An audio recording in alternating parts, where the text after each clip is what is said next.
የሶማሌላንድ ምርጫ ለበተለይ ለአፍሪካ ቀንድ ብዙ የሚያስተምረው ነገር ያለ ይመስለኛል። እኔ ዛሬ ካልበላሁት ጭሬ በትነዋለሁ የሚል በጣም ሾርት ሳይት የሆነ ፖለቲክስ ውስጥ ላለ ምስራቅ አፍሪካ ከኢትዮጵያ ጋር የተፈረመውንም ስምምነት እንደ በአግባቡ አልመሩም የሚሉ ነገሮች ይነሳሉና አልተቃወሙም። ኤምኦዩን ተቃውሞ ቢሆን ኖሮ የልዩነት ነጥብ ይሆን ነበር። በጦርነቱ ተሸንፏል። ስለዚህ የሶማሌላንድን አዋርዷል አይነት። ሶማሊያ ደግሞ ግዛት የተነክቷል፣ አንድነት የተነክቷል ምናምን ብላለች። እሱም በኋላ እናየዋለን። ኢትዮጵያ ደግሞ እንዲገፋ ትፈልጋለች። ሶስቱ እንኳን ደስ አላችሁ ማለታቸው ትራምፕ ለሶማሌላንድ እውቅና ሊሰጡ ይችላሉ። ከዛ በኋላ ከኢትዮጵያ ጋር ስምምነቱን ከፈረመች በኋላ ሶማሌላንድ በዓለም መድረክ ላይ ሻይን እያደረገ። ጤና ይስጥልኝ ተመልካቾች፣ ይህ አዲስ ዋልታ ቴሌቪዥን ነው። እስጢፋኖስ አበራና ስለሺ አጎስ የአዲስ ዋልታ ቴሌቪዥን የአጀንዳ ፕላስ ፕሮግራምን ይዘን መጥተናል። አጀንዳ ፕላስ ለሀገራችን ለኢትዮጵያ የሚበጁ ሀሳቦችን የምናነሳበት ፕሮግራም ነው። የዛሬው የአጀንዳ ፕላስ አጀንዳ ደግሞ ከሰሞኑ ውጤቱ የተደረገው የሶማሌላንድ ምርጫ ነው። ተመልካቾች እንደምታውቁት ባለፈው ሳምንት በሶማሌላንድ የተደረገው ምርጫ ከቀናት በፊት ውጤቱ ተገልጿል። የሶማሌላንድ ምርጫ በሶማሌላንዳውያን ብቻ ሳይሆን በአፍሪካ ቀንድ ቀጠና እንደዚሁም በዓለም አቀፍ በጉጉት ሲጠበቅ የነበረ ነው። የተጠበቀው ውጤት የገዢው ፓርቲ ያሸንፋል የሚል የነበር ቢሆንም አሁን በሶማሌላንድ ምርጫ ኮሚሽን ይፋ በሆነው ውጤት የተቃዋሚው የዋዳኒ ፓርቲ አሸናፊ መሆኑ ተገልጿል።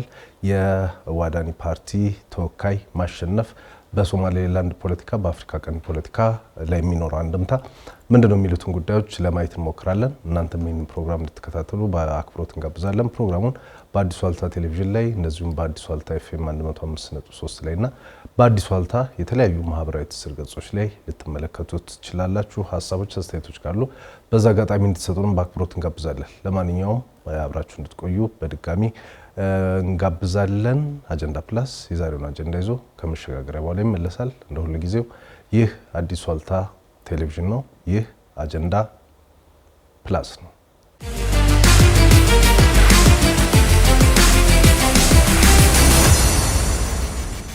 ተመልሰናል ተመልካቾች። በአዲስ ዋልታ ቴሌቪዥን በአዲስ ዋልታ ኤፍኤም እንደዚሁም በአዲስ ዋልታ የተለያዩ ማህበራዊ ትስስር ገጾች ላይ የአዲስ ዋልታን አጀንዳ ፕላስ እየተከታተላችሁ ትገኛላችሁ። የዛሬው አጀንዳ ፕላስ ቆይታችን ትኩረቱ የሶማሌላንድ የምርጫ ውጤት ነው። ፕሮግራሙን እንድትከታተሉ በአክብሮት እንጋብዛለን። እኔም ስለሺ እንዴት ነህ? ሰላም እስጢፎ፣ እንዴት ነህ? ሁሉ ሰላም ስፋለን። ወደ ተመልካቾቻችን ተመልሰናል ከአጀንዳ ፕላስ ፕሮግራማችን ጋር። እንግዲህ ቀደም ሲል እንዳስተዋወቅ ነው የዛሬው ቆይታችን ትኩረት የሚያደርገው በሶማሌላንድ ምርጫ ላይ ነው። ባለፈው ሳምንት የምርጫውን ሂደት ስንቃኝ ነበረ። ከትላንት በስቲያ ደግሞ የሶማሌላንድ የምርጫ ኮሚሽነሩ ሙሳ ሀሰን ዩሱፍ የምርጫውን ውጤት ይፋ አድርገዋልና ምንድን ነበረ? እንግዲህ ተመልካቾች ተከታትለውታል። ግን ውጤቱ ምን ይመስላል? የሶማሌላንድ ምርጫ ባለፈው ሳምንት የተካሄደው ያው ዜናው ትንሽ አርጅቷል። በውጤት ደረጃ ከታወቀ አርጅቷል። ውጤቱ ያው እንደታወቀው የዋዳኒ ፓርቲ ተወካይ አሸንፈዋል። አብዱራህማን የተባሉት ተወካይ አሸንፈዋል። አሁን ያሉት የነበሩት ፕሬዚዳንት ኦፊስ ራን እያደረጉ የነበሩት ፕሬዚዳንት ተሸንፈዋል። ሙሴቤ ተሸንፈዋል። እንግዲህ ይሄ ያልተጠበቀ አይደለም። እንትኑ ውጤቱ ሳይሆን ፉክክሩ ያልተጠበቀ አይደለም። ባለፈው ምርጫም እንደዚሁ በጣም ከፍተኛ ፉክክር ያደርጉ የነበሩ ናቸው። እንደዚሁ አንገት ለአንገት ተያይዘው ነው። እንዲያውም ካሁኑ በጣም በከረረ ሁኔታ ነበረ ምርጫው እንትን የተባለው። ተሸንፈው ነበረ አብዱራህማን በዛኛው ምርጫ። አሁን ደግሞ የባለፈውን ምርጫ ውጤቱ ተገለባብጦ በጣም ተገለባብጦ በከፍተኛው ከተሸነፉበት ውጤት በጣም ከፍተኛ ውጤት ደግሞ አሸንፈዋል። በጣም እንግዲህ ደስ የሚል የምርጫ ዜና ነው። ኢስት አፍሪካ ላይ የተሰማ ደስ የሚል የምርጫ ዜና ነው። እንግዲህ እንዳልከው የሶስት ተወዳዳሪዎች ነው የነበሩት። የገዢው ፓርቲ የኩልሙዬ ፓርቲ በመወከል የወቅቱ ፕሬዚዳንት ሙሴ ቢሂ፣ እንደዚሁም የዋዳኒ ፓርቲን በመወከል አብዱራህማን መሐመድ አብዱላሂና የዚህ የፍትህ የሚባለውን ፓርቲ በመወከል ፋይሰል አሊ ዋራቤ ነበሩ ለውድድር የቀረቡት። በውጤቱም 64 ከመቶ አካባቢ የሚሆነውን ድምጽ የአብዱራህማን መሐመድ ከዋዳኒ ፓርቲ አሸንፏል። የገዢው የኩልሞይ ፓርቲ ተወካይ ሙሴ ቢሂ አብዲ ደግሞ ወደ 34 ከመቶ የሚሆነውን አግኝተዋል። የፋይሰል አሊ ደግሞ በጣም ትንሽ ውጤት ነው ያገኙት፣ ወደ 0.74 አካባቢ ነው። በመራጮችም ስናይ ወደ 1 ሚሊዮን መራጮች ነበር የተመዘገቡት። ከዛ ውስጥ ወደ 400,000 ወደ 500,000 የሚሆነው ነው እንግዲህ አብዱራህማን መሐመድን የመረጠው። ሌሎች ወደ 200,000 አካባቢ ልዩነት አለ በድምጽ መራጮችም ስታይ። የመጨረሻው ፋይሰል ወራቤ ግን የተመረጡት ከ4600 ሰው አካባቢ ብቻ ነው የተመረጡትና ውጤቱ ብዙዎችን መነጋገሪያ ሆኗል። የተመዘገበውና የመረጠውም ሰው ትንሽ ይሄ ተርናውት ቮተር ተርናውት የሚባለው ነገር አነስተኛ ነው የሚሉ ሀሳቦችም ሲመጡ ነበር። ነገር ግን ከነ ክፍተቶቹ የሶማሌላንድ ምርጫ በተለይ ለአፍሪካ ቀንድ ብዙ የሚያስተምረው ነገር ያለ ይመስለኛል። በጣም እንደው የባለፈው 2017ቱን ምርጫ ውጤት ብናየው እነዚሁ ነበሩ ተወዳዳሪዎቹ። ሙሴ ቢሂና አብዱራህማን ነበር የተወዳደሩት። በወቅቱ የነበሩት የሶማሊያ ፕሬዚዳንት ለውድድር ራሳቸውን አላቀረቡም ነበር። ሙሴ ቢሂ ነበር ኩልሚዬን ወክለው የተወዳደሩት። በነገራችን ላይ እሳቸው በቀደም ያረፉት የቀድሞው አህመድ ሶማሊላንድ ፕሬዚዳንት የነበሩት እሳቸው ነበሩ። በዛ ወቅት ሙሴ ቢሂ አብዱራህማንን ወደ 55% ለ40% ነበር ያሸነፏቸው እና 40% ድምፅ አግኝተው ነው የተሸነፉት የአሁኑ አሸናፊ ፕሬዚዳንት። በሙሴ ቢሂ ደግሞ 55% ነበር እንትን ያሉት ድምፅ ያገኙት ድምፅ። አሁን ነገሩን ገልብጠው አሻሽለው 64 63 64% አግኝተው ነው እንትን ያሉት። ይሄ እርሾ ነበራቸው። መጀመሪያም ደጋፊዎቻቸውን አጽንተዋል። 31 አካባቢ የፓርላማ ወንበር ነበራቸው ከ80 ምናምን ከ82 ነው የሶማሌላንድ ፓርላማ። ከዛ 31 አካባቢ ፓርላማ ወንበር ነበራቸው። ግራጁዋሊ የመጣ በሂደት ተገንብቶ የመጣ ድል እንደሆነ ማሳያ ነው። እንደው ምናልባት ቀጥሎ የምናነሳውን ርዕስ ለሚደግፍ ነው። እውነት በጣም ጥሩ ነጥብ ነው ያነሳው። የሶማሌላንድ እንደ ሀገር እውቅና ባይኖራትም ምስራቅ አፍሪካ ላይ እንግዲህ ኬንያንም ብናይ፣ ሶማሊያን ራሱ ብናይ፣ ኢትዮጵያንም ብናይ፣ ኤርትራ እንደውም ምርጫም የህገ መንግስት የሚባል ነገር የለም። ጅቡቲንም ብናይ በምርጫ በጣም ጥሩ የሄደች ይመስላል። የምርጫ ቅስቀሳቸውንም ክርክራቸውንም ካየ ለምሳሌ እኛ ጋም እንደ ክፍተት የሚነሳው ኬንያም ጋር ስትሄድ ከጎሳ ከብሔር ትኩረት ያደረጉ ክርክሮች ሲካሄዱ ታያለ። እነሱ ጋም እንደሱ አይነት አዝማሚያዎች አሉ። ግን ተላቋ አሁን ወደ ኢኮኖሚ ላይ ትኩረት ያደረገ የውጭ ፖሊሲ ላይ ትኩረት ያደረገ አይነት ክርክሮችን ሲያደርጉ ተመልክተናል። ባለፈው የምርጫ ክርክሩም ሂደት ምናምንና የሶማሌላንድ የምርጫ ሂደትም የቅስቀሳውም ሂደት ራሱ የምርጫው ቀን አሁን ውጤቱን የተገለጸበት መንገድ ውጤቱን ተከትሎ ደግሞ ውጤቱን እቀበላለሁ በሰላማዊ መንገድ ስልጣን አስረክባለሁ የሚለው ኮሚትመንት ሲነገር ተመልክተናልና የሶማሌላንድ ምርጫ ለአፍሪካ ቀንድ ሀገራት የሚያስተምረው ነገር የለም ወይ? አዎ በብዙ ነገር ነው የሚያስተምረው። በተለይም የተቋም ምስረታ በድልም በሽንፈትም ውስጥ የሚደረግ ለምሳሌ ይሄ ዋዳኒ ፓርቲ 2012 አካባቢ ወደ 12 ዓመት ነው ከተመሰረተ። ቀንቶት አያውቅም ከዛሬ በፊት። ነገር ግን ሁሌ ይወዳደራል። 10 ወንበር የሚያገኝ 5 ወንበር የሚያገኝ እሱን እያጠራቀመ ድሉን እያጠራቀመ እየደመረ መጥቶ መጨረሻ ላይ ክፍተቱን እየሞላ በሶማሌላንድ ውስጥ አለ የተባለውን ክፍተት እሞላለሁ ብሎ የሶማሌላንዳውያን ልብ ገዝቶ ከዚህ ከጎሳ ከምናም ድጋፍ በዘለለ ሀሳብ አቅርቦ ለማሸነፍ ችሏል። ሌላው የምስራቅ አፍሪካ ሀገራት የሚያስተምረው ይሄንን ይሄ ማለት ተቋም ምስረታን ዛሬ እኔ ካልሆንኩ ነገም ከነገ ወዲያም ይቅርብኝ የሚል እኔ ዛሬ ካልበላሁት ጭሬ በትነዋለሁ የሚል በጣም ሾርት ሳይት የሆነ ፖለቲክስ ውስጥ ላለ ምስራቅ አፍሪካ በጣም ትልቅ ትምህርት የሚሰጥ ነው። ምናልባት እንግዲህ ሀገር አይደላችሁም መባላቸው ሳይረዳቸው እንዳልቀረ ገምታለሁ። ለዚህ ሶማሌላንድ ዓለም ሀገር አይደለሽም እያላት ወይም እውቅና አልሰጥሽም እያላት አገር መሆኗን የተሻለች መሆኗን ለማሳየት በእጃቸው ያለ ወርቅ ብቸኛው ይሄ ነበር።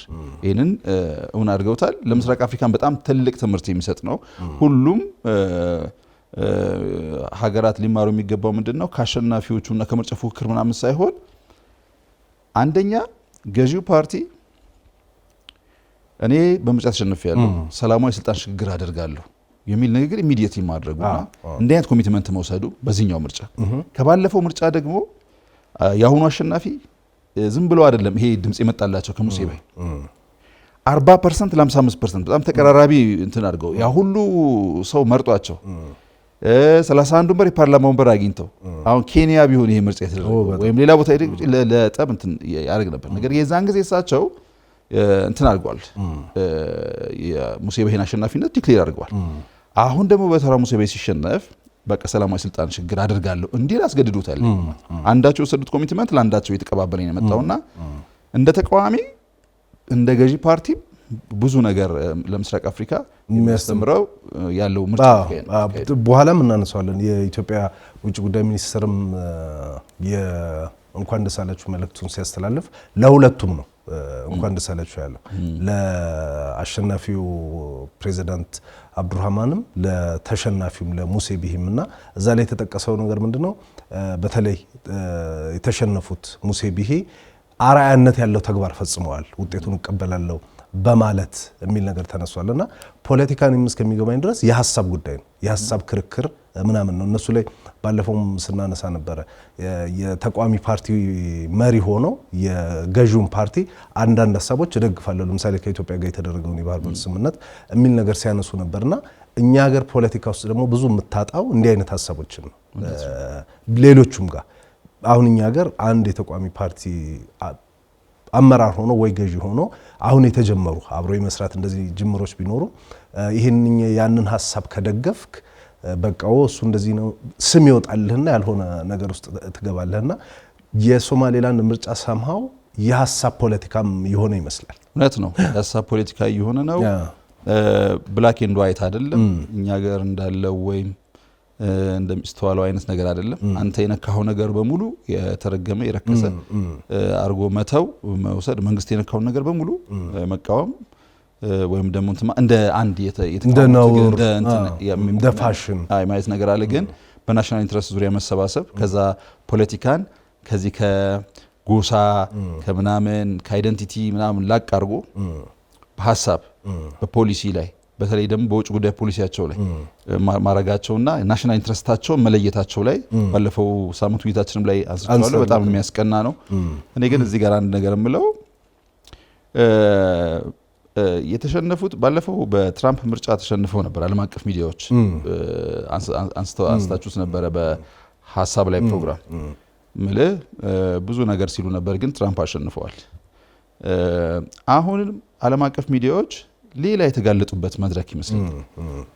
የታሉ የሶማሊላንድን ምርጫ ፐርፌክት ምርጫ ተካሄዱ አፍሪካ ውስጥ ያው ምስራቅ አፍሪካ ውስጥ እንደዚህ ከበሮ ሲደለቅለት አታይም።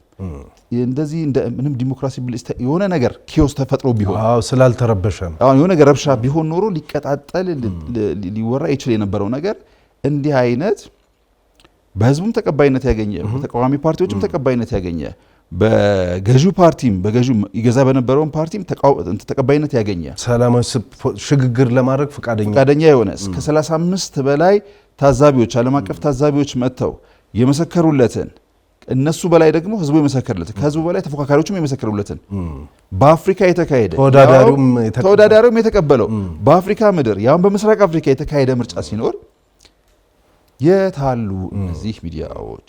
ለምንድን ነው ሶማሊላንድ የቱ ጋር እንዳለች ራሱ አይነግሩም። እንኳን ቀርቶ እንደዚህ አይነት ወርቃማ ምርጫ ካሄደች ተቀርቶ ይሄንን እንደ አንድ እንትን ልናነሳው ሌላ ጊዜ እናነሳዋለን። በተለይ የሚዲያ እንዴት ኢንፍሉዌንስ ያደርጋል የሚለው ነገር እንግዲህ ያሸነፉት በዚህ በምርጫው አብዱራህማን ሙሐመድ አብዱላሂ ናቸው።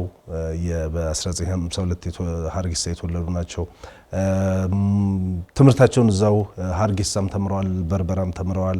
ከዛው ደግሞ ቃዲሾም ሄደው የሁለተኛ ደረጃ ትምህርታቸውን ተምረው በኋላ ወደ ሰሜን አሜሪካ ሄደው ከኒውዮርክ እና ከካሊፎርኒያ ዩኒቨርሲቲ የኤምቢኤ ዲግሪዎችን በማስተርስም በመጀመሪያ ዲግሪም ወስደዋል። በኋላ ደግሞ ወደ ሞስኮም ሄደው የሶማሊያ አምባሳደር ነበሩ። ከዛ ደግሞ ከእንግዲህ ሶማሊያ በምናውቀው የእርስ በርስ ጦርነት ውስጥ ስትገባ ወደ ፊንላንድ ስደት አድርገው የፊንላንድ ዜግነት አሁንም የፊንላንድ ዜግነት አላቸው ፕሬዚዳንቱና ብዙ የፊንላንድ ጋዜጦች የፊንላንዱ ዜጋ የሶማሌላንድ ፕሬዚዳንት ሆነው ተመረጡ የሚል ዘገባ ነው ሲያቀርቡ የነበረውና ምናልባት ሀገር እንደ ሀገር እውቅና ስለሌላት ነው ወይንስ ደግሞ አላቅም የሁለት ጥምር ዜግነት የሚፈቅዱ ሀገሮች አሉ። እሳቸው አሁንም ያንን ዜግነት እኔ ለማድረግ በሞከርኩት ማጣራት አሁንም ዜግነቱን እንደያዙ ነው የሚገኙትና ያልተለመደ ነው ልልህ ያልተለመደ ነው።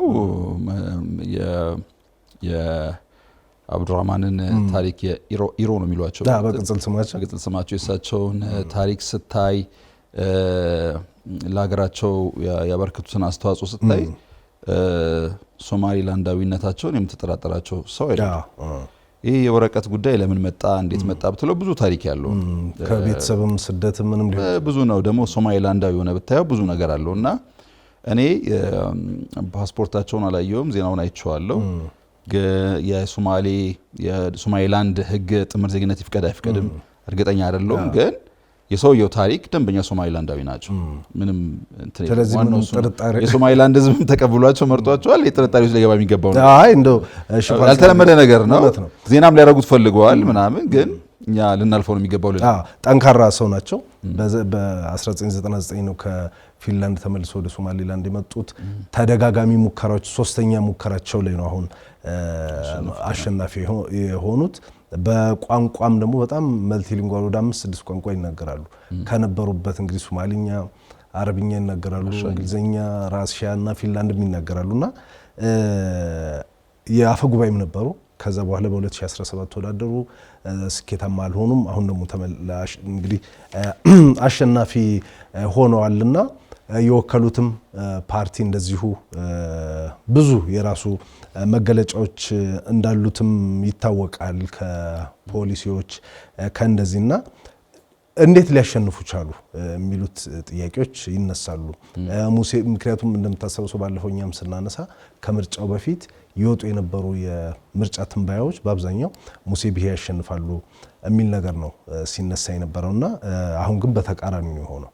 ስለዚህ ለምንድን ነው ውጤቱ የተገለባበጠው የሚል ጥያቄ አንዳንዶች ምናልባት ሙሴ ቢሂ የምርጫውን ከ2 ዓመት በፊት ነበር መደረግ የነበረበት፣ እሱን ማራዘማቸውን እንደ ምክንያት ያነሳሉ።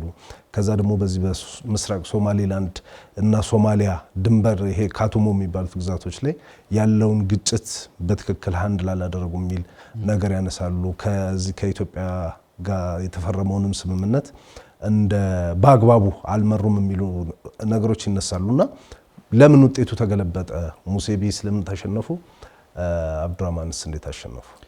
የሳምንት ስናነሳ ዋና ዋና መወዳደሪያ ነጥቦቻቸው ምንድናቸው ብለን ስናነሳ አንደኛ ኢኮኖሚ ነው ብለናል። ሁለተኛው ዴሞክራሲና ኢንተርናል ዩኒቲ ነው ብለናል።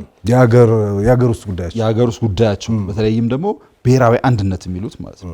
ብሔራዊ አንድነታቸውን አደጋ ላይ እንደወደቀ አሳምነዋል እንትኖቹ። በተለይም እንዳልኩ እነዚህ ችግር የተፈጠረባቸው አካባቢ ለመፍታት የተካሄደበት መንገድ ጠቡን እያሰፋው ነው። አንድነታችን ላይ አደጋ ሊያመጣ ይችላል የሚል ስጋት አላቸው። ይሄንን እሳቸው እፈታለሁ ብለዋል። ደግሞ አማላይ የኢኮኖሚ ፖሊሲ አቅርበዋል። ኢኮኖሚ ዋና መከራከሪያ ነበር። ስራ አጥነት። ሌላው ከሬጃቸው የአብዱራህማን ከሬጅ ወይም ጽናት ይሄ የሚነግር ነገር አለ። ለውጥ ይፈልጋል ማንም ሰው የሚነግር ነገር አለ። ግን 2 ዓመት ምርጫውን ማራዘማቸውም እንደዚሁ ዋጋ አስከፍሏቸዋል ለማለት ይቻላል። ኤን ደግሞ በጣም ዘዴኛ ሆነዋል። አሸናፊው ፕሬዚዳንት ዘዴኛ የሆኑት ምንድነው? በተለይም ከሀገራዊ የሀገርነት እውቅና ለማግኘት የሚደረገውን ጥረት ደግፋለሁ ብሏል። አሁን እሱ ነበር የለያቸው የሚችል። ሁለቱን ነጥቀዋል። አጀንዳውን ከሙሴ ቢሂ እጅ ነጥቀው ይህን ጥረት ደግፋለሁ ብለዋል። ከኢትዮጵያ ጋር የተደረገውን ውል በዝርዝር አላየሁትም፣ ነገር ግን የሚደግፈው ነው። ከኢትዮጵያ ጋር ያላቸውን ግንኙነት ጠቅሰው በጣም ቆንጆ ግንኙነት ነው ያለን። እንደውም ቃል አቀባያቸው ትላንት ለቢቢሲ ሲሰጡ ኢትዮጵያ ከኢትዮጵያ ጋር ካልሰራን ከማንም ጋር ልንሰራ አንችልም። ምክንያቱም ኢትዮጵያ የቀጠናው ትልቋ ሀገር ነች፣ ለኛ ደግሞ ትልቁ አጋር ነች የሚል ነገር ደስ በሚል እንግሊዝኛ ነው የገለጹት። ቆንጆ ነገር ነው እንትን ያስተላለፉት። ሶ አብረን እንሰራለን። ስምምነቱንም አይተን በዝርዝር ካየን በኋላ የምንሰጠው መልስ ይኖረናል እንጂ አልተቃወሙም። ኤምኦዩን ተቃውሞ ቢሆን ኖሮ የልዩነት ነጥብ ይሆን ነበር። ምክንያቱም ታውቃለህ የሶማሊላንድ ህዝብ እንዴት አድርጎ ግልብጥ ብሎ ሰልፍ ወጥቶ ነው እንትን ያለው የተቀበላቸው ሙሴ በይን ተፈራርመው ሲሄዱ ይሄንን እቃወማለሁ በሚል አልመጡ ወይም ሊቃወሙ እንትን አላሉ። ምክንያቱም ናሽናል ኢንትረስት ነው ቅድም ያለው ነው የሚሆነው። ይሄንን ደግፋለሁ ብለው ነው የተነሱት። ያላቸውን ሙሴ በይ የሰሩትን አንድ 9 ወር 8 ወር ሙሉ ከኢትዮጵያ ጋር የሰሩትን አጀንዳ ተወስዶባቸዋል። ከዛ ኦፊስ ራን የሚያደርግ መንግስት ደግሞ ይሰሰታል። ምንም ጥርጥር በሌለው ሁኔታ ስህተቶቻቸው ተነቅሶባቸዋል። አማላይ ፖሊሲ ቀርቦባቸዋል። በዚህ የተነሳ የተሸነፉ ይመስለኛል።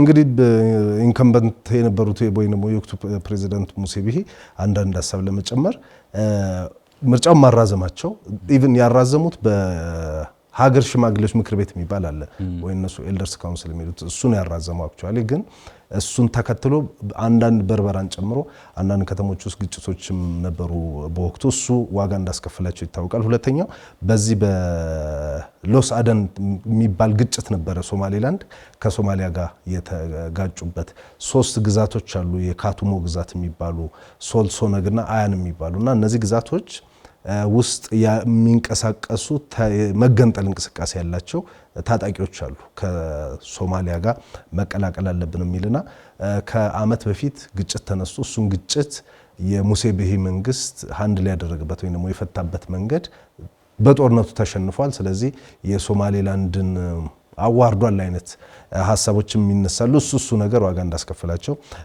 ይነሳል። ኢሮ ያሸነፉበት ወይ ደግሞ አብዱራህማን ያሸነፉበት ይሄንን ችግር ፈታለው ከሶማሊያ ጋር በዚህ በካቱሞ አካባቢ ያለውን ግዛት ከሶማሊያ ጋር ተነጋግሬ ፈታለው የሚል ነገር አንስተዋል።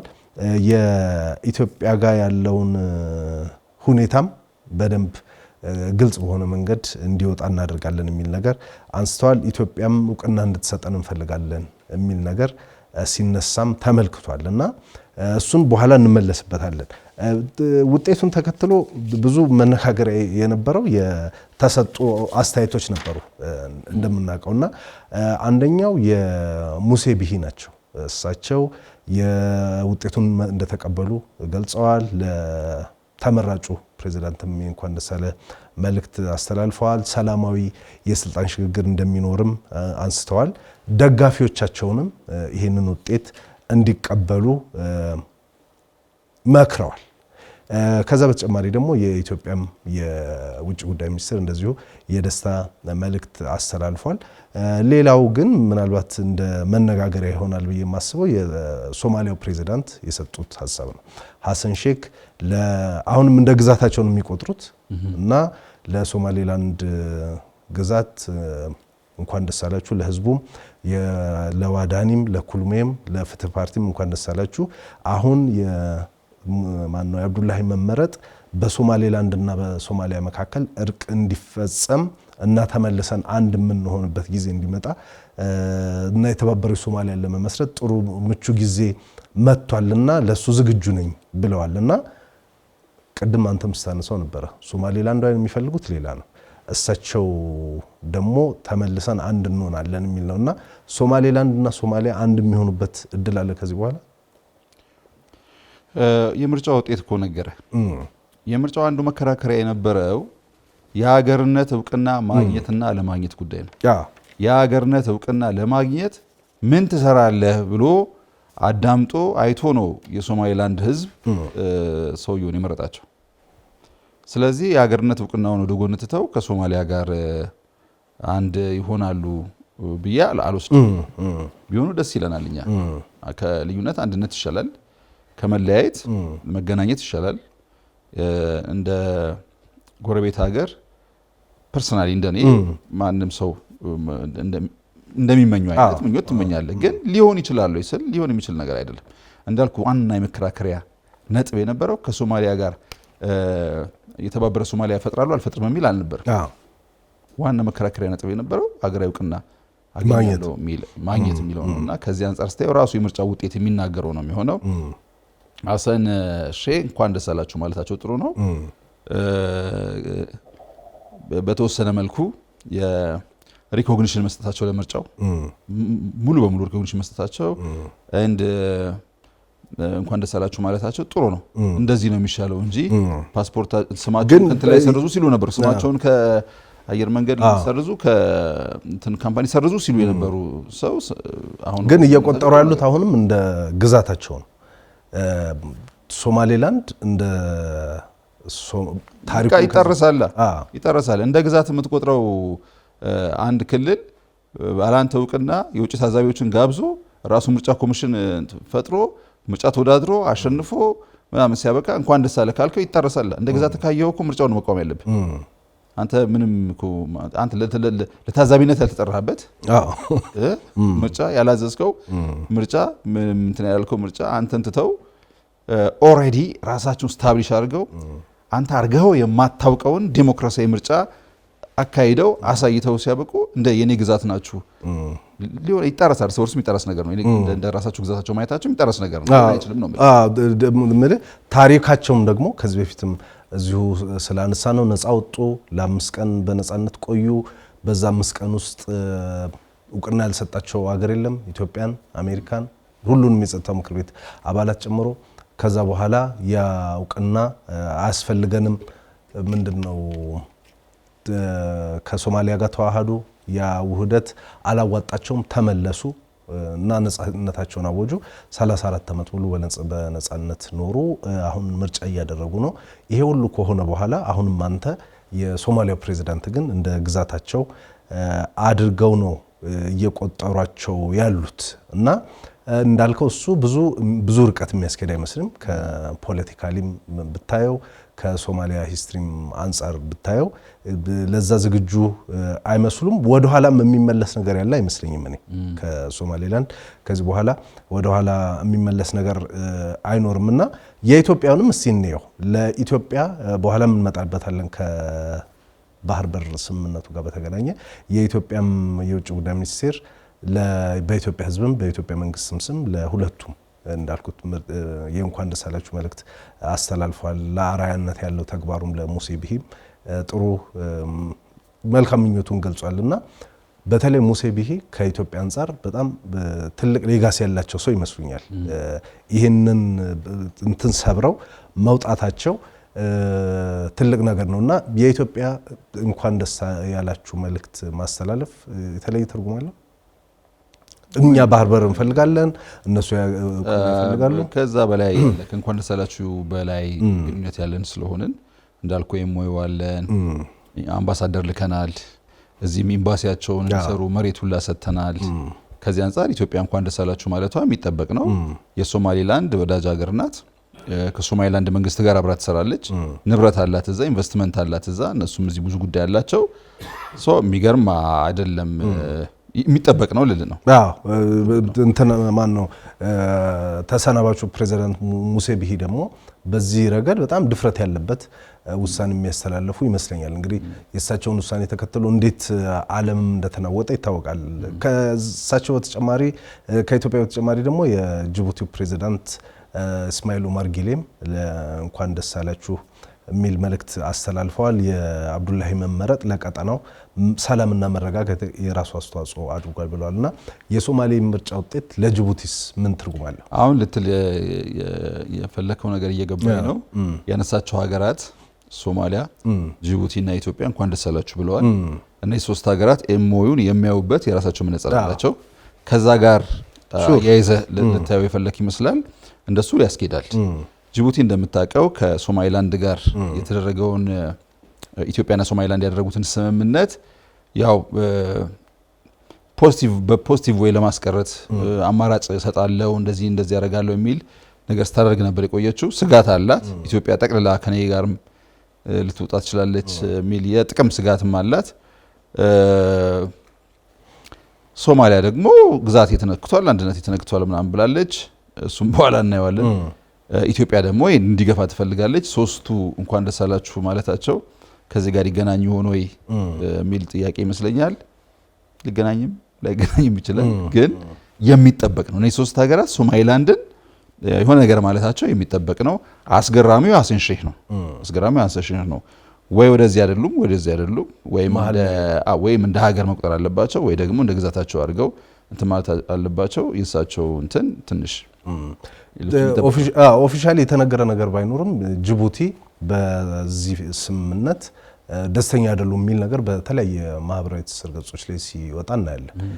የኢትዮጵያና የጅቡቲን ግንኙነት ታሪክ የሚያውቀው ነው። የህዝብ ለህዝብ ትስስሩ በኤሌክትሪክ በውሃ ምናምን ግንኙነታችን ትልቅ እንደሆነ ይታወቃል። የወደብ አገልግሎትም ትልቅ እንደሆነ ይታወቃል እና ጅቡቲና ኢትዮጵያ የባህር በር እየፈለገችው ከዚህኛው ይሄን ትታ ወደዛ የመሄድ እንዳልሆነ ግልጽ ነው።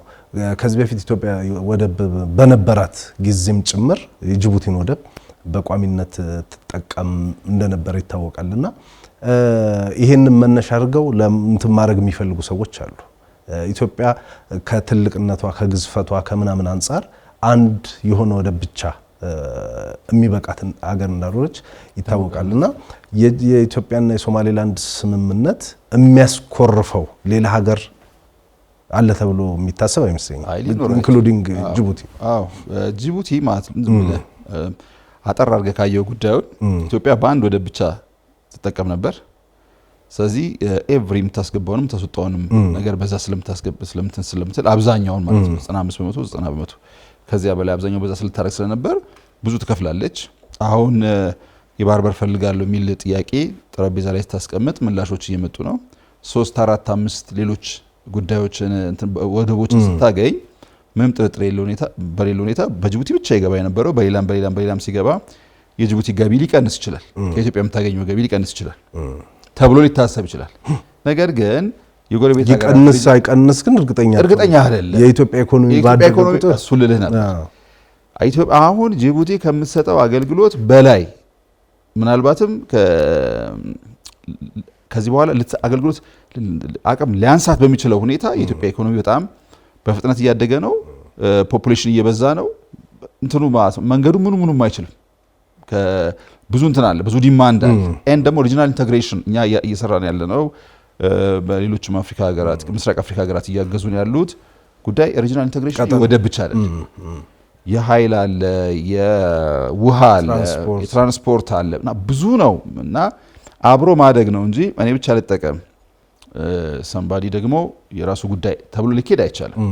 እና ኢንተግሬትድ የሆነ እድገት ነው ያለው። የኢትዮጵያ እድገት በምንም አይነት ሁኔታ ጅቡቲን ሳይነካ ሶማሊላንድን ሳይነካ እንደዚህ ጎረቤቶቻችንን ሳይነካ ሊያልፍ አይችልም። ትሩፋቱ ለሁሉም ነው። ስለዚህ በዚህ ነው መታየት ያለበት እና በጣም አጠር አድርገህ ስታየው ነው እንደዛ ይመስላል። ሊያሰጋ አይገባም ነው። ትናንትና የወጣ አንድ ሪፖርት ነበረ ከአፍሪካ ኢኮኖሚ 5 ግዙፍ ኢኮኖሚዎች መካከል አንደኛው ኢትዮጵያ ነች። ሌሎቹ ናይጄሪያ፣ ደቡብ አፍሪካ ምናምን ግብፅን እያለ ይሄድና ሌሎቹ ናይጄሪያን በዘይት ምናምን ላይ ነው፣ የነ ደቡብ አፍሪካን በማዕድን ምናምን ላይ ነው፣ ሌሎቹም እንደዚሁ። የኢትዮጵያ ኢኮኖሚ ግን ከነዚህ ውጪ እንግዲህ ነዳጅ እንዳላወጣን ይታወቃል፣ ሌላ ነገር እንደሌለን ይታወቃልና የኢትዮጵያ ኢኮኖሚ በጣም ኢመርጅ እያደረገ እንደመጣ ይጠቁማል። ይሄ መሆኑ ደግሞ ብዙ ይዟቸው የሚመጣቸው ስታድግ ብዙ ፍላጎት ይጨምራል። ለምሳሌ ሶማሌ ክልል ላይ በርካታ የሩዝ ምርት፣ የስንዴ እየተሰራ ነው።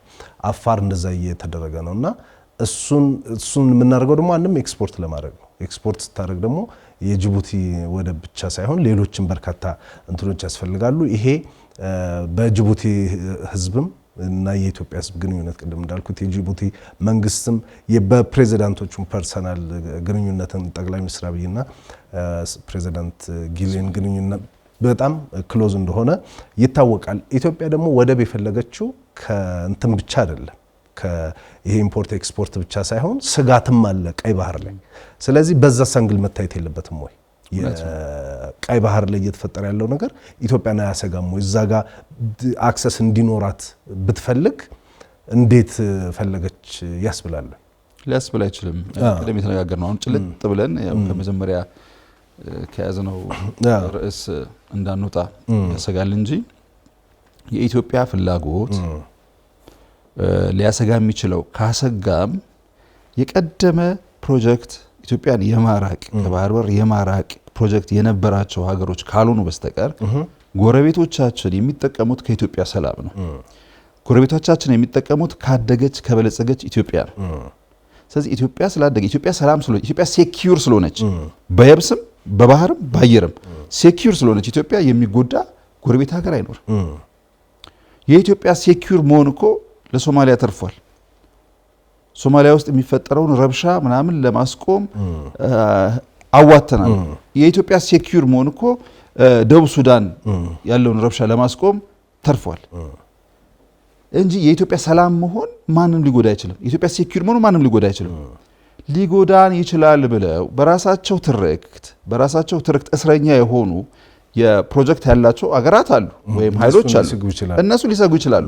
የነሱ ስጋት ደግሞ ራሳቸው ከፈጠሩት የተሳተ ትርክት የመነጨ እንጂ ከእንትን አይደለም። መሬት ላይ ያለው ነው ዝም ብሎ መፍራት።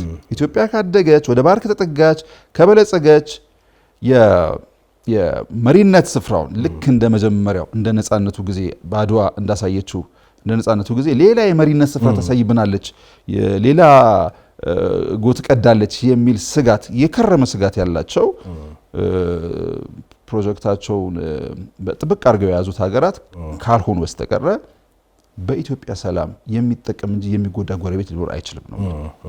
በጣም ትክክለኛ ነገር ነው እንዳልከው። ወደ ሶማሌላንዱ ምርጫ ስንመጣ ከቀጠናዊ ጉዳዮች አንደኛው የባለፈው አሁን አንድ ወርና አካባቢ ይቀረዋል መሰለኝ ኢትዮጵያና ሶማሌላንድ የመግባቢያ ስምምነት ተፈራርመዋል። ያ በነገራችን ላይ ስለ ወደብ ብቻ አይደለም የተፈራረሙት፣ ሁሉን አቀፍ ነው። በትምህርት፣ በጤና፣ በሴኩሪቲ በምናምን ሁሉ የያዘ ነው። ብዙ ጊዜ እቺ የወደቧ ነገር ተነጥላ ስለምትወጣ ነው። ይሄ ስምምነት የተፈረመው ከኩልሙይ ፓርቲ ወይም ደግሞ ከሙሴ ቢሂ መንግስት ጋር ነበር። አሁን የሌላ መንግስት ሌላ ፕሬዚዳንት መጥቷልና ለውጡ ወይም አዲሱ ፕሬዚዳንት በኢትዮጵያና በሶማሌላንድ ግንኙነት ላይ የሚሆን በኢትዮጵያና በሶማሌላንድ የዚህ ሁሉን አቀፍ የትብብር ስምምነት ላይ ያላቸው አቋም ምንድን ነው? በምርጫውም ጊዜ ያነሷቸው ነገሮች ነበሩ። ይሄ ነገርስ የሚያመጣው ችግር አለ ብለው የሚተነትኑ ሰዎች አሉ፣ ችግር የለም የሚሉም ሰዎች አሉ። አዎ ስምምነቱን በዝርዝር ካየን በኋላ በግልጽ አቋማችን እናሳውቃለን ብለዋል። እሱን መጠበቅ ግዴታ ነው የሚሆነው። ምን እንደሚሉ እንደማይቃወሙ የስምምነቱ ዲቴይል ላይ ነው አስተያየት ሊሰጡ የሚችሉት እንጂ ስምምነቱን እንደማይቃወሙ እንደሚደግፉ ገልጸዋል። በስምምነቱ ዲቴይል ላይ የሚኖራቸው አስተያየት ምን ሊሆን እንደሚችል የሚኖራቸው አቋም ምን ሊሆን እንደሚችል ደግሞ አይተን ገምግመን እናገራለን ብለዋል። ሂደቱን ግን በቅርበት ሲከታተሉት እንደነበረ ገልጸዋል። የተለያዩ ዓለም አቀፍ ሌጋል ኤክስፐርቶች ገብተው በደንብ ተጠንቶ ተሰርቶ ምናምን የተዘጋጀ ነገር እንደሆነ ያውቃሉ፣ ይከታተላሉ። አሁን ዲቴይሉ ላይ ምን ሊሉ ይችላሉ ከሚለው በስተቀረ ትልቅ ነገር ሊመጣ አይችልም። ግን ግራንድ አቋማቸው ይታወቃል። እዛ ዲቴይል ውስጥ ግን ሶማሌላንድን የሚጎዳ ነገር ከተካተተበት እሱን ሊናገሩ ይችላሉ። ማለት ሶማሌላንድ ይጠቅማል ወይስ ይጎዳል የሚል ነው መገምገሚያቸው። ከዛ አንጻር ካየኸው እኛ ስምምነቱ እኛም አላየነውም አናውቅም። ግን ከዛ አንጻር ካየኸው ሶማሌላንድና ኢትዮጵያ ያደረጉት በጋራ አሸናፊነት ላይ በዊን ዊን አፕሮች የተከተለ ስምምነት ማንም ቢያው ሶማሌላንዳውያንም ቢያዩት ኢትዮጵያውያንም ቢያዩት ሊለወጥ የሚችል ነገር የለም። ቴክኒካል የሚስተካከል ነገር ሊኖር ይችላል፣ የሚለወጥ የሚችል ነገር የለም። ደግሞ ሌላው ነገር ምንድነው? ሶማሌላንድ አዲሷ ሙሽራ ሀገር እየተባለች ነው። ከኢትዮጵያ ጋር ስምምነቱን ከፈረመች በኋላ ሶማሌላንድ በዓለም መድረክ ላይ ሻይን እያደረገች ነው። ስሟ እየተነሳ ነው። ስለ እውቅናዋ እየተነሳ 34 ዓመት ያለ እውቅና መኖሯን ሁላ ሰዎች እያወገዙ እየተናገሩ ትልልቅ እንትኖች እና አሁን ዋይት ሃውስ ድረስ ጉዳዩ አጀንዳ እየሆነ ነው። ዶናልድ ትራምፕ እውቅና ይሰጣሉ የሚል ሰምቻለሁ የሚል አይነት ነገር እየወጡ ነው። እንመጣበታለን። አለምንም ጥርጥር ሶማሌላንድ እውቅና ታገኛለች። እውቅና ካገኘች ደግሞ የሶማሌላንድ ስራ ብዙ ነው የሚሆነው። ኢትዮጵያ ልትረዳ ልታገዝ የምትችለው እንደ ሀገር ሊኖራት የሚገባ ግን የሌላት በርካታ ጉዳዮች አሉና እነሱን ጉዳዮች በሙሉ ከኛ ስለሚፈልጉ ስምምነታችን ሞር ስምምነት ሞር እንትኖች መቀራረቦች ይኖራሉ እንደም ተጨማሪ ኤምኦዎች ይኖራሉ እንጂ ሊቀር የሚችል ነገር አይደለም። የኢትዮጵያ አስፈላጊነት እየጨመረ ነው የሚመጣው። የሶማሊላንድ እውቅና ከጨመረ የኢትዮጵያ አስፈላጊነት እየጨመረ ነው የሚሄደው። እዚህ ጋር ምን ትላለህ? አሁን ዓለም ወደ ሶማሊላንድ ሲያማትር ስታይ የኢትዮጵያ መንግስት የወሰደውን ብልህ ውሳኔ ማድነቅ ትችላለህ። ቀድሞ ይሄንን የወሰደውን ብልህ ውሳኔ ማድነቅ ትችላለህ። ማንም ሳያይ ይሄን ነገር ቀድሞ ወስዶ ሪስክ ወስዶ በሀገር ውስጥም በጎረቤት ሀገራትም በአጠቃላይ ባለም አቀፉ መድረክ ሊመጣ የሚችለውን ነገር ለመቋቋም ተዘጋጅቶ ይሄን እርምጃ መውሰዱን እንዳናቆት ወስደዋል። ትልቅ ዲፕሎማሲ ደግሞ የሪስክም የመውሰድ ጉዳይ ነው። ብዙ ሰዎች ደግሞ ማያዩት ኢትዮጵያ ብቻ ተጠቃሚ ተደርጋ ይወሰዳል። በዚህ ስምምነቱ ቅድም እንዳለው ሁሉን አቀፍ ነው። ሁሉን አቀፍ ሲባል ትምህርት አለው፣ ጤና አለው፣ የሚሊተሪ ምናምን አለው፣ ብዙ ነገር የመረጃ የደህንነትና የመረጃ ልውጦች አሉት። የትምህርት ትብብር ሲባል ስኮላርሺፖች እኮ አሉ። የሶማሌላንድ ዜጎች እዚህ መጥተው ትምህርት ይወስዳሉ። የመከላከያ ትብብር ሲባል የመከላከያ መጥተው እዚህ ስልጠናዎችን ይወስዳሉ። ከሱ ሁሉ በላይ ደግሞ እንደ ባለፈው ሳምንት ስናነሳ እንደነበረው ስምምነቱ ግልጽ ነው። ለ50 ዓመት 20 ኪሎ ሜትር ቤዝ ከዛ በኋላ በኢትዮጵያውያን በዘመናት የገነባናቸው እንደ አይን ብሌን የምናያቸው ተቋማቶቻችን አሉ። ከነሱ ውስጥ ድርሻ የመስጠት እንደዚህ ተብሎ የተገለጹ ነገሮች አሉና ሶማሌላንድ ኢትዮጵያ ብቻ ነች ተጠቃሚ በዚህ ስምምነት። እንደው ተወው ይሄ እውቅና ምናምን የሚለው ነገር በሂደት ሊገለጽ የሚችል እሱ እንዳለ ሆኖ ኢትዮጵያስ የምትሰጠው ነገር የለም ወይ? እንዴ አሁን ያለው ብቻ ተጠቃሚ ብትሆን ሙሴ ቤኮ የሶማሌላንድ ፕሬዝዳንት ነው። እንዲህ አይነት ሪስክ ወስደው ሶማሌላንዳውያን ከኢትዮጵያ ጋር የሚፈራሩበት ምክንያት ምንድን ነው? ያስባሉ እኮ ሀገር መሪ ናቸው። ኢትዮጵያ ብቻ ተጠቃሚ የምትሆንበት ኤምኦዩ ሊኖር አይችልም። የጋራ ጥቅም ላይ የተመሰረተ ነው የሚሆነው። ያ የጋራ ጥቅም ላይ የተመሰረተ ስምምነት ለማን ያደላል?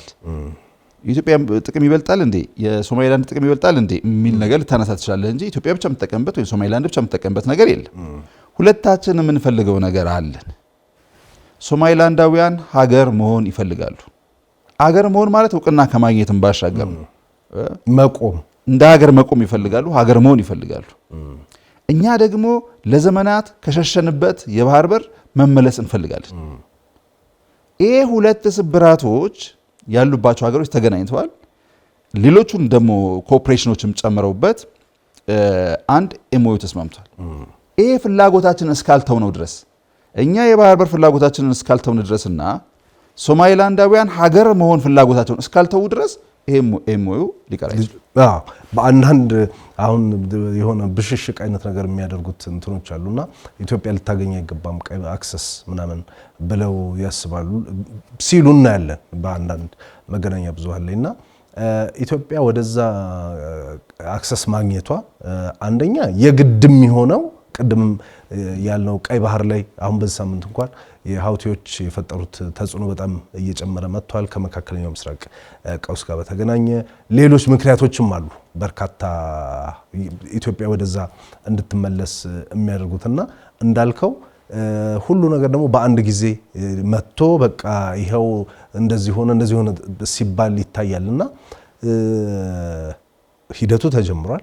ሂደቱ በራሱ ሂደቱን ጨርሶ የሆነ ጊዜ ላይ የሚገለጽበት ሁኔታ ሊኖር ይችላል። ግን ኢትዮጵያ ይህንን ጥያቄ ታቆማለች ወይ?